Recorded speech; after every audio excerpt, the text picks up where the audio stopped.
Najväčším ohrozením detí sú ich vlastní rodičia. Tí rodičia, ktorí sa nezaujímajú o to, čo robí ich dieťa doma v detskej izbe na počítači. No povedz nahlas, aby sme počuli, čo som napísal. Páčiš sa mi. Tak teraz to beží a už to má Ivan v počítači. Dokonca fotku v plavkách.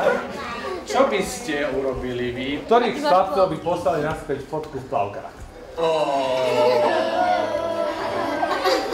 To je našou povinnosťou, aby sme vychovali nielen veľmi zdatnú, digitálne zručnú mladú generáciu, ale aj generáciu ľudí, ktorí si uvedomujú, čo všetko sa na internete môže stať. Dôležité je predchádzať tomu, aby sa nedostali do nebezpečných situácií, hovoriť o tom a táto forma je pre deti veľmi vhodná. 3, 2, 1, štart!